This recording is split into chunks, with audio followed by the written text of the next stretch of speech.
ආයුබෝවන් අන්‍යවාසයෝ.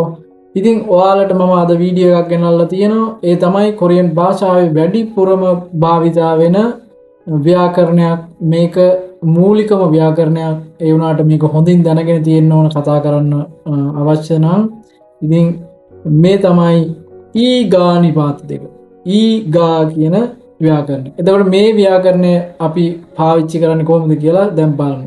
මේක සාමාන්‍ය වාක්‍යයක යෙදෙන්නේ කතෘ කවුද කියන්න ඇඟවීම සඳහා තමයි මේ ඊගා කියන ව්‍යාකරණය යෙදෙන්නේ.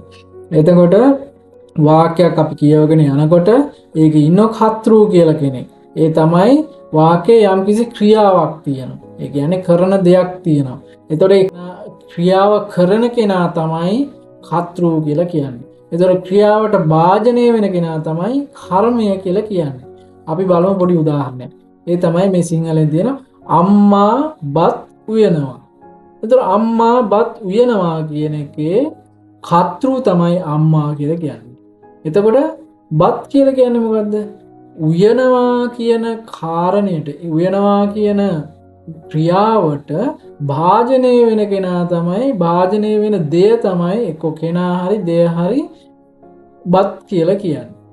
එතකොට මේ වාක්‍යය ගත්තොත් අපි අම්මා කියන්නේ කතෘ, බත් කියලා කියන්නේ කර්මය. ඒක ඒ කියන්නේ ඒ වාක්‍යයේ තියෙන ක්‍රියාවට භාජනය වෙන දෙය. එතකොට උයනවා කියලා කියන්නේ ඒ ක්‍රියාව.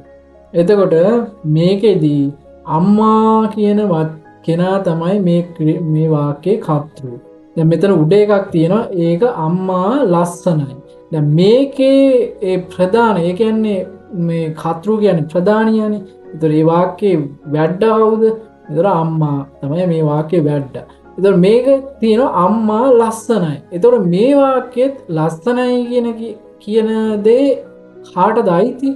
අම්මා කියන පුජ්‍යල කෙනාට තමයි අයිති. එතකොට අම්මා ලස්සනයි. එතකොට මේ වාක්‍යෙත් වැඩ කවුද?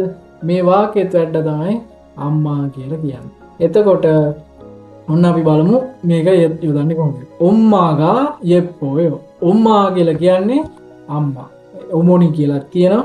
ඔම්මා කියලා කියනවා. ඔම්මාගා යෙප්පෝයෝ. එතකොට මෙතෙන්දී ඔම්මාගා, දැන් බලන්න ඔම්මා කියන එකත් එක්ක ගා තමයි යෙදිලා තියෙන්නේ. මෙන්න මේ ගා කියන මේක දෙකක් මේ වෙන් කරලා තියෙන්නේ. මේකෙන් කියන්නේ ඔම්මාගා යෙප්පෝයෝ. අම්මා ලස්සනයි. ඔන්න ඊළඟ එක ගමු. ඔම්මාගා පබල් හේයෝ. ඒ කියන්නේ මේ හේයෝ කියලා කියන්නේ කරනවා කියන එක. මේක පබ් කියන එකත් එකට යෙදෙන නිසා ඒක පබ් බත් උයනවා කියන අදහස තමයි ඒකෙන් එන්නේ. ඔම්මාගා පබල් හේයෝ. ඔම්මාගා. ඒතර ඔන්න මෙතෙන්දිත් යෙදිලා තියෙන්නේ ඔම්මා කියන වචනයට ගා කියන එක තමයි යෙදිලා තියෙන්නේ. දැන් බලමු අපි තව එකක්. මේකෙදී මේ දෙකක් තියෙනවනේ. එතකොට ඒකට හේතුව තමයි මේ පැත්තෙන් මේ වැටලා තියෙන්නේ. හල් කිරීමක් ඇති විට ඊද, හල් කිරීමක් නැති විට ගාද භාවිතා කෙරේ. එතකොට හල් කිරීමක් ඇති විට මොකද්ද මේ හල් කිරීම කියන්නේ? කොරියන් භාෂාවේ තියෙනවා හල් කිරීම කියන එක. මම හිතනවා සමහර මේ දන්න අයත් ඇති, නැති අයට මම ඉස්සරහදී වීඩියෝ එකක් ගේන්නම් ඒ ගැන. මේක සාමාන්‍යයෙන් පොඩි හරි දැනුමක් තියෙන කෙනෙකුට තමයි මේක තේරුම් ගන්න පුළුවන්. මේ ඔම්මා කියන වචනේ හල් කිරීමක් තියෙන, හැබැයි මැද. මේ තියෙන අන්ති අවසානයේ මැද තියෙන්නේ. එතකොට මැද තිබෙන ඒක ගණන් ගන්න බෑ. මේකේ හල් කිරීමක් අවසානයේට තියෙනවා නම්, හල් කිරීමක් අවසානයේට මේක අවසානයේට කියන වැටිලා නෑ. ඒත් හල් කිරීමක් අවසානයේට තියෙනවා නම්, ඒ වචනේ අවසානයේට හල් කිරීමක් තියෙනවා නම් ඊ භාවිතා කෙරේ. එතකොට හල් කිරීමක් නැති විට ගා භාවිතා කෙරේ. අපි බලමු හල් කිරීමක් තියෙන එක. හ්යොන්ගි මොක්සුයෝ. මොක්සු කියන්නේ වඩුව. එතකොට හ්යොන් කියන්නේ අයියා. හ්යොන් කියන එකේ හල් කිරීමක් තියෙනවා. දැන් මේක අවසානයක්ද කියන්න දන්නේ නැහැ. ඉතින් එක වචන එක අකුරයිනේ තියෙන්නේ. ඒකට යටින් හල් කිරීමක් තියෙනවා. මෙන්න මේ විදිහට තමයි කොරියන් භාෂාවේ හල් කිරීම මේ යටින් පිහිටන්නේ. එතකොට හ්යොන් හයන්නේ හෝ වෙලා හ්යොන් ඊ. මෙන්න මේකේ දැන් ඊ ඇවිල්ලා තියෙන්නේ. ගා නෙවෙයි ඊ ඇවිල්ලා තියෙන්නේ. හ්යොන් ඊ මොක්සුයෝ. හොංගි මොක්සුයෝ මොක්සු කියන්නේ වඩුව. අයියා වඩුවේ. දැන් බලන්න මේක පැහැදිලිනේ මෙතනින්. මේක යොංගි මොක්සුයෝ. ඊට පස්සේ ඊළඟ එක බලමු යෝගීගා යක්කුගියෝ. දැන් ඔන්න මෙතන බලන්න යෝගීගා. එතකොට මෙතන මේ යෝගී කියන්නේ මෙතන. එතකොට ගා කියන එකත් ඇවිල්ලා. එතකොට මෙතන යක්කුගියෝ. ඒ කියන්නේ මෙතන ස්ථානයක් හඳුන්වලා තියෙන්නේ. යක්කුගියෝ. යක්කු කියන්නේ ෆාමසිය. මෙතන ෆාමසිය වේ. බලමු ඊළඟ එක. සික්තාංගි ඕදින්නිකා. මේ ඕදි කියලා කියන්නේ කොහේද කියන එක. සික්තාං කියලා කියන්නේ ආපන ශාලාව. සික්තාං මෙතනට වෙනකන් මේක ආපන ශාලාවට කියන ඒ වචනේ තමයි මේක. සික්තාං කියලා කියන්නේ. ඊළඟට තියෙන ඊ කියන එක. එතකොට ඒ තමයි මේ ව්‍යාකරණය. එතකොට සික්තාංගි ඕදින්නිකා.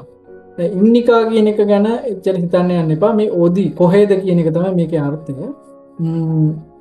එතකොට සික්තාංගි ඕදින්නිකා. ආපන ශාලාව කොහේද? හරි. ඉතින් ওই විදිහට තමයි මේක ඊගා කියන ව්‍යාකරණය යෙදෙන්නේ. වචනයකට මේක කොහොමද යෙදෙන්නේ කියන එක විතරක් තේරුම් ගන්න මේක දන්න අය ඉන්නවනම් ප්‍රශ්නයක් නැහැ. නොදන්න අය ඉන්නවනම් ඉස්සරහදී වීඩියෝ එකක් ගේන්නම් මේ ඉතුරු ව්‍යාකරණ කොහොමද එන්නේ කියලා. මේ හේයෝ ඊයෝ මේ ව්‍යාකරණ කොහොමද එන්නේ කියලා අපි වීඩියෝ එකකින් දැනුවත් කරා. ඉන්නිකා වීඩියෝ එකක් ගේන්නම් ඉස්සරහට. ඉතින් මෙතන තියෙනවා මේ පැත්තෙන් දන්න අය මේ ගෙදර වැඩ ටික කරන්න පුළුවන් අය. අයියා පොලිස් නිලධාරියෙක් අතන පාසල වේ. මේ සිංහලෙන් දීපු ටික කොරියන් භාෂාවෙන් පරිවර්තනය කරලා බලන්න පුළුවන්ද කියලා. ඉතින් හැමෝටම ස්තුතියි මේ වෙනකන් හඳී සිටියට. මේ වගේම අලුත් වීඩියෝ මං ඉස්සරහටත් අරගෙන එනවා. ඔයාලා සබ්ස්ක්‍රයිබ් කරලා තියාගන්න. කොරියන් දැනුම කොරියන් භාෂාව ඉගෙන ගන්න කැමති අයට මේ වගේ පොඩි දේවල් එකතු කරගත්තාම විශාල දැනුමක් හදාගන්න පුළුවන්. ඉතින් හැමෝටම ස්තුතියි.